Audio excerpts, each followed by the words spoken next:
بسم اللہ الرحمن الرحیم۔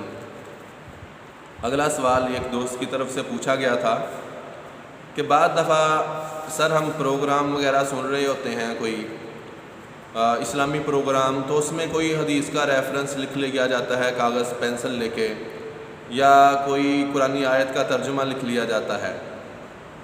اب بعد میں جب ہم اس کو ڈائری وغیرہ پہ اتار لیتے ہیں تو کیا وہ جس رف کاغذ کے اوپر ہم نے قرآن کی آیت لکھی تھی یا حدیث کا ترجمہ لکھا تھا یا حدیث مبارکہ لکھی تھی، تو کیا اس کو پھاڑ دیا جائے یا مقدس اوراق میں ڈالا جائے یا اس کا کیا کیا جائے؟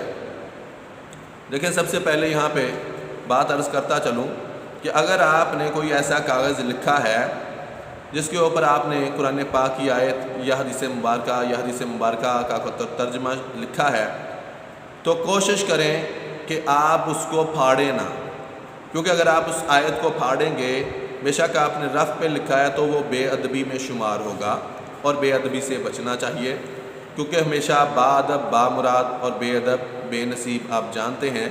لہذا ایسے کاغذ کو پھاڑا نہ جائے، بلکہ اس کو مقدس اوراق والا اگر کوئی ٹین کوئی باکس لگا ہوا ہے تو آپ اس میں ڈال دیں۔ یہ عمل زیادہ مستحب ہے، یہ عمل زیادہ پسندیدہ ہے۔ اگر آپ اسے پھاڑیں گے تو یہ جائز نہیں ہے، بے ادبی ہے۔ لہذا اللہ پاک صحیح معنوں میں مسئلے کو سمجھنے کی اور عمل کرنے کی توفیق عطا فرمائے۔